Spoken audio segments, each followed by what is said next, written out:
So, the blue-collar web, what does that mean? What does work hands mean? Got a great introduction that we're similar to a LinkedIn, but for the skilled trades. And really what I'm hoping to talk to you all today about is the power of the internet and in the spirit of the internet saves. So what the internet can do for a group of people who we refer to as skilled trades workers. Out of curiosity, is anybody in the room a skilled trades worker?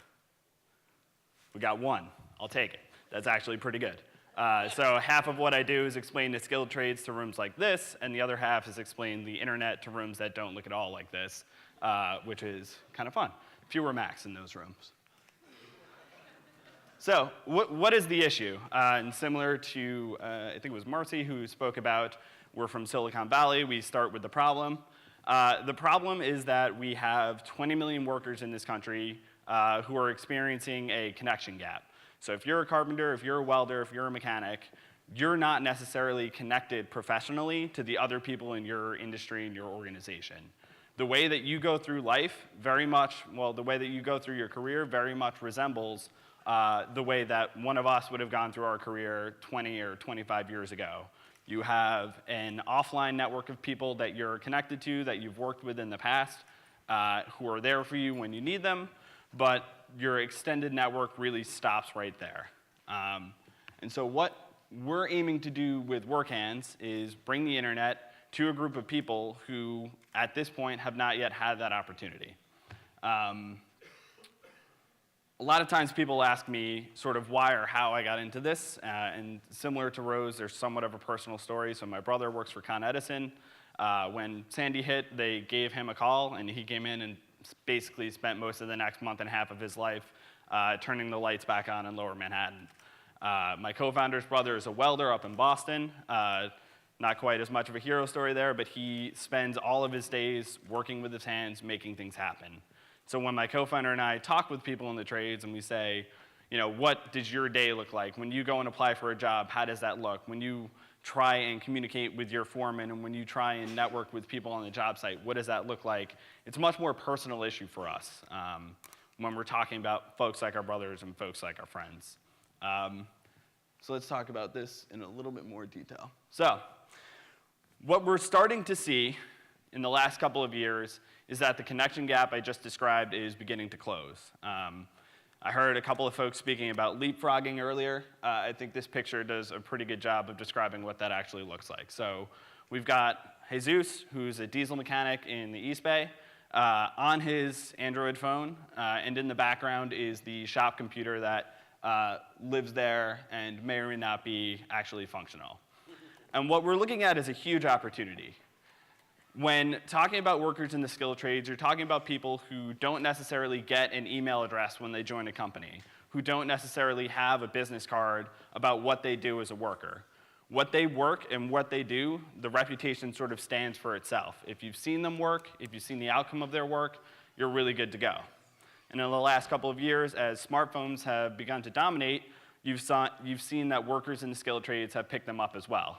And so you go out to almost any job site, you talk to anyone out there with a hard hat on, and you say, hey, can you show me some examples of what you've done? They'll whip out their phone and show you as they scroll through, here's a couple of the past projects I've been on. And that was kind of the spark moment for WorkHands, where we said, okay, we've got a ton of great information out there about what people can do, but it's just living on their phones locally, not doing anything to help them in their career, or not doing anything to help other organizations who are looking to sponsor either civic improvement or increase output on a construction site. And that's kind of where Tumble came in for us. So we designed WorkHands, and we designed a system to enable workers in the trades to essentially bring their reputation online. So we start with the worker, and we say, let's upload and let's bring a profile of what you've actually done in the past. It very heavily features images of their work. So if you're a welder, it's one thing to have a flat resume that says, I'm a welder, or I've spent 5 years welding. It's a very different thing to have a couple of pictures of your last few TIG welds or MIG welds and be able to whip that out when you get in front of a foreman who says, what can you do? Bam, here's what I can do. Very much of a conversation changer for a lot of people who are in the trades. But it goes beyond just that. It goes beyond using that information to connect workers who are looking for employment with companies who are looking to hire them. There's an entire ecosystem in the world of the trades that can be brought online once you have workers connected in the way that WorkHands is doing.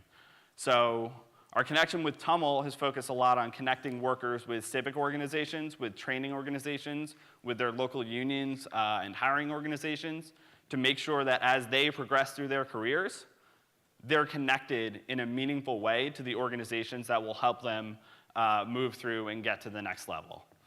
So in San Francisco, for example, there's an organization called CityBuild that's focused on finding workers who are aspiring trades workers, who have the potential to become trades workers, giving them sort of a 10-week crash course in training, and sending them out to either a local union or to a local company who would make that hire.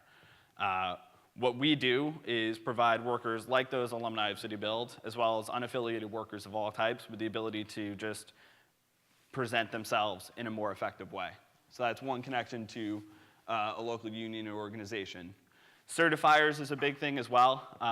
So in the world of the trades, it's less who's on your diploma and more how many licenses and certifications you have. So guys will talk about getting their 10-hour HAZWOPER. They'll talk about their OSHA cards.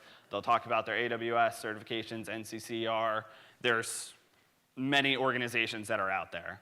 And as we've heard from a couple of folks here today, the problem with having a disparate group of organizations like that is a lot of times getting to that data and making sure that it's available in a useful way. And so what we do is work with both the workers and the organizations to make sure that those licenses are showing as current, to make sure that you know if they're going to expire, to make sure that as a worker, you're good to go so that when 8 o'clock or 7 o'clock on Monday morning rolls around, the only thing you need to worry about is getting to the job site on time. So that's our goal. We're enabled very much by folks like TUML, folks like everyone in this room who has done a lot of the groundwork to create the technology that's possible. We're taking essentially a lot of what's already been done and bringing it to a group that has, to this point, not yet gotten access to a lot of the tools that are out there. So technologically speaking, nothing revolutionary, but what we're doing is just getting out there and saying, here's a tool for workers, and here's a tool for companies who are looking to hire them. To close, our long-term vision is to have more and more of these blue-collar workers, these trades workers, online and connected in a meaningful way. All of you can help. If you're not yourself a trades worker, I would imagine that you probably have an uncle, a brother, a cousin, an outside shop, maybe a sister who work in the trades. Tell them that this resource is out there. Tell them that there's a lot that can be done. If you work for an organization that supports the trades, a union, for example, or a trade school, I'm not sure we'll get too many of the trade schools here, but feel free to come talk to me after. I'd love to follow up and just talk with you more about what's possible when you bring technology into the world of the skilled trades. Thank you.